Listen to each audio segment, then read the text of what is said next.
GeopByte. Hello all, welcome to GeopByte. Alright, so our first phyla which we're going to talk about is Porifera. Now, we'll see the general characters of Porifera and what different characters it has apart from the general characters. And the main thing to remember here is Porifera has a common name called sponges. So when I refer to sponges, I am referring to organisms which belong to Porifera. Now, if you recollect the previous video where we talked about the classification. So, can you remember what is there, the characters for Porifera? We said it belongs to a cellular grade of organization. We got it here. It is an asymmetric organism. It has a diploblastic cell organization. It is an acoelomate. So, using these characters, we arrived at Porifera. Porifera is a complete marine organism. It was the first multicellular organism. These are sedentary, that is, they are attached to the substrate. They do not move. Okay. Now, in Porifera, we do not have digestive system because we said it's a cellular grade of organization. There is no digestive system, no reproductive system, no excretory system. There is no segmentation seen. There is no nervous system. Now, how is this organism going to perform all these functions? Do you remember I have talked about pinopocytes, choanocytes and amoebocytes? These are the cells which help them. But in case of Porifera, there is something peculiar called as a water system.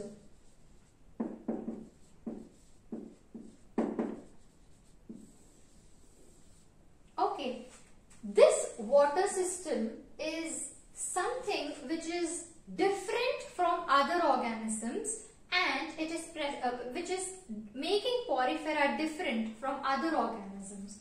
What is this water system? Let us see. This is a sponge. Now, in this sponge, this is the body wall, the outer one. This is the body wall.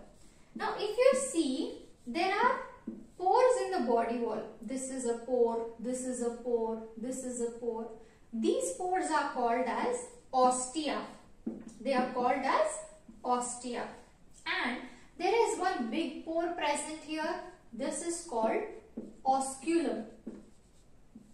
Alright, the small pores are called ostia and the big pore, one pore which is present here, that is called as osculum.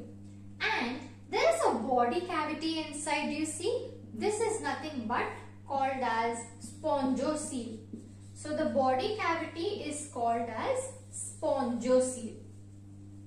Alright, now this organism is going to perform all the functions like respiration, reproduction, excretion using this water system. How does this happen? It's an aquatic organism.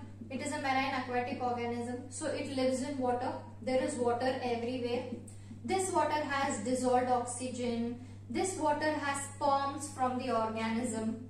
From other sponge or the same sponge releases sperms into the water. So this water contains sperm, this water contains oxygen, this water contains food.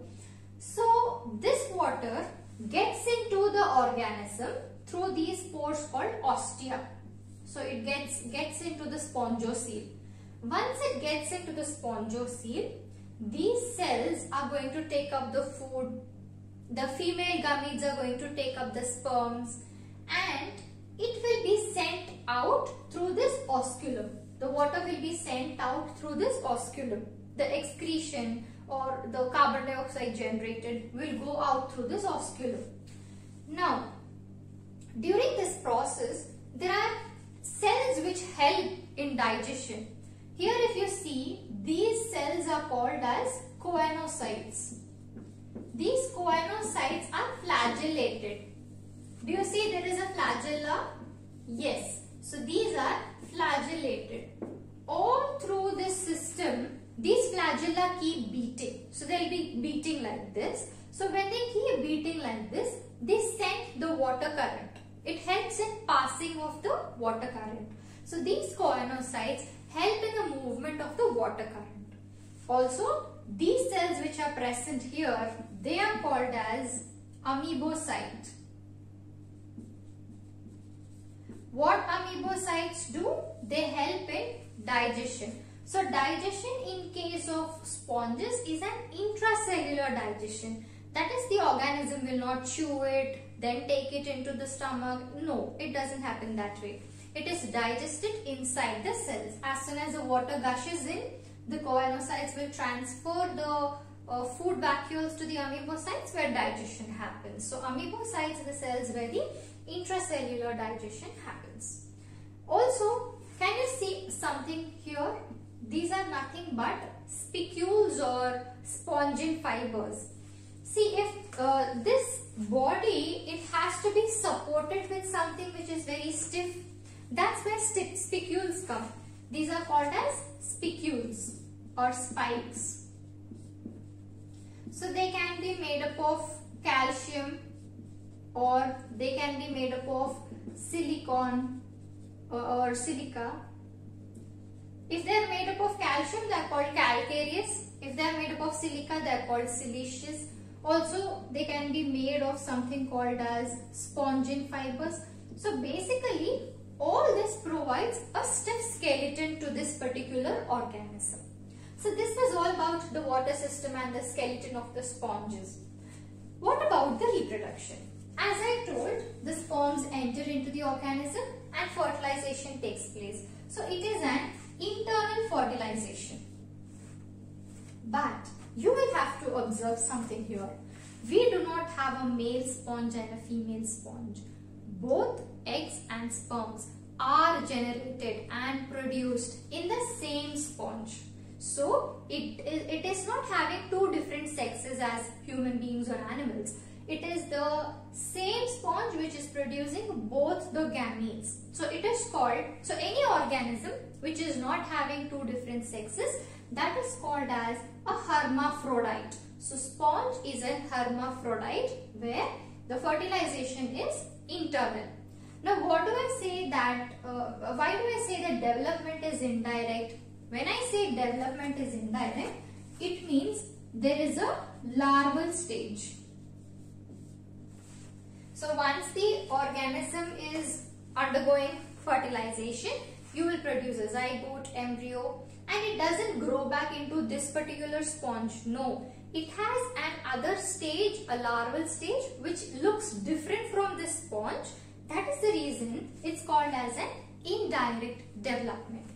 Got it? So this was all about, more or less about the sponges. We talked about the general characters, we talked about reproduction, we talked about the water canal system, which is the most important. We talked about the skeletons, and we talked about how the process goes on inside sponges. So let me give you a few examples for sponges. Siphon, then we have Euspongilla. So these are few examples. You can see many more examples in your textbook. Now the diagram which I have drawn here is siphon. Not all organisms will have the same features. So depending upon the variations in each one of these features, they are again classified into different classes and orders. For example, I said they all are asymmetric, but there is an exception. This siphon which is present, it is having a radial symmetry.